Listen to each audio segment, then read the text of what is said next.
Hello everyone, welcome to our YouTube channel backbencher Pathshala. आज हम एक नया टॉपिक पढ़ेंगे जो कि एनवायरनमेंट से रिलेटेड है, जैव विविधता का घटना और बढ़ना। तो जैसे कि हम प्रीवियस वीडियो में जैव विविधता को कवर कर चुके हैं, तो सबसे पहले मैं फिर भी आपको जैव विविधता के बारे में थोड़ा सा बता देती हूँ कि जैव विविधता होती क्या है।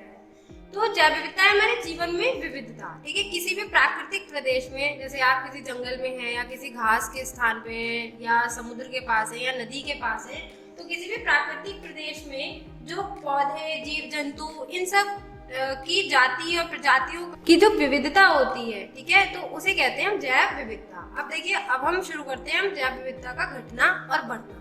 तो देखिए, ये अर्थ है और इसमें ये आपकी इक्वेटर है, जिसे हम हिंदी में भूमध्य रेखा कहते हैं। इसके ऊपर आप कर्क रेखा, जिसे इंग्लिश में हम ट्रॉपिक ऑफ कैंसर कहते हैं, और ये हमारी मकर रेखा है, जिसे हम इंग्लिश में ट्रॉपिक ऑफ कैप्रिकॉर्न कहते हैं।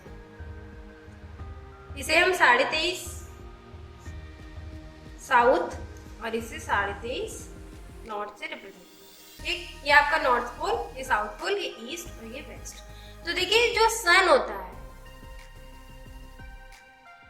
इसकी जो रेज होती हैं वो पूरे साल जो आपके 365 डेज होते हैं, उनमें जो ये इक्वेटर होती है उसके ऊपर पड़ती है।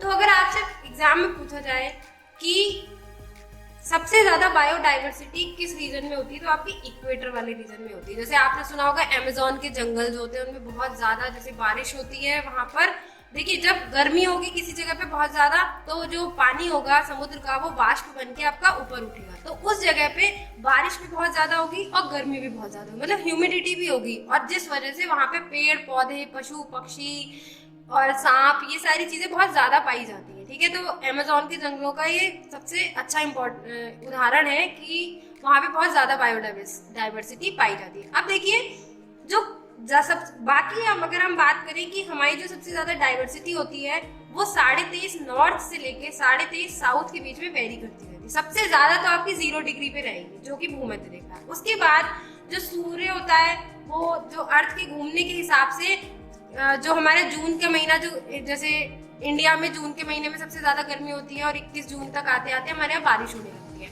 तो सूर्य की किरणें जैसे अर्थ के घूमने के हिसाब से आप देखेंगे कि सूर्य की किरणें क्या होती है, 23.5 से लेकर के वर्ष भर सबसे ज्यादा 23.5 नॉर्थ से 23.5 साउथ के बीच में सबसे ज्यादा बायोडाइवर्सिटी पाई जाती है।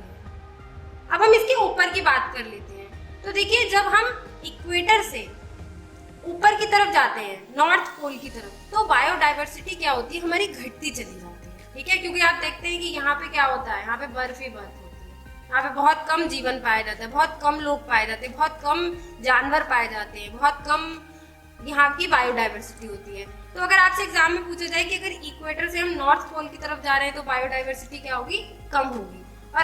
और इसी तरीके से आप अगर इक्वेटर से साउथ पोल की तरफ जाते हैं तो भी आपकी बायोडाइवर्सिटी क्या होती है, घटती चली जाती है।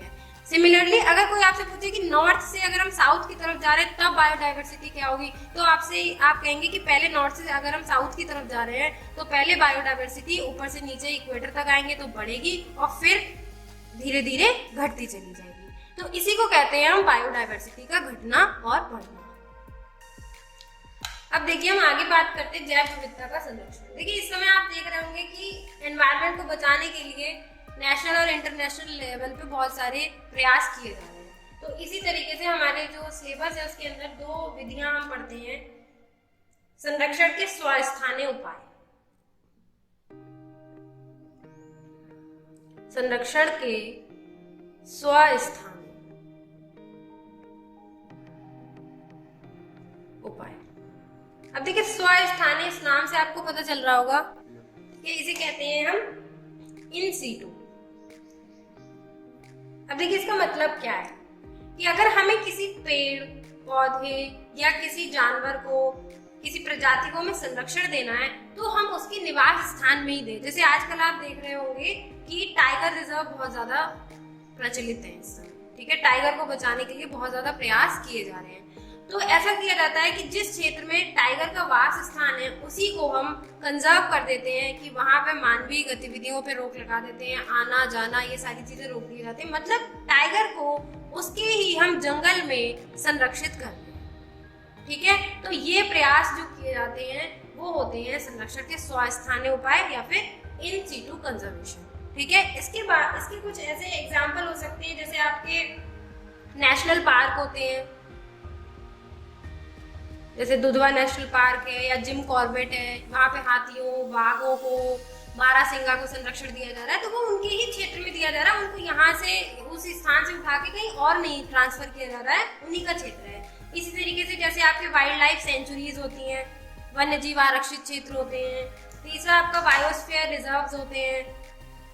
ठीक है, तो ये सारी चीजें जो होती हैं, ये जो है ये इसके एग्जांपल्स हैं इसके स्वस्थानीय संरक्षण के। ठीक है, इसके ऊपर नेशनल पार्क के ऊपर मैं आपके लिए नेक्स्ट वीडियो बनाऊंगी।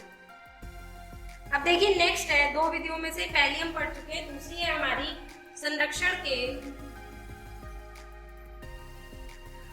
परस्थानीय उपाय।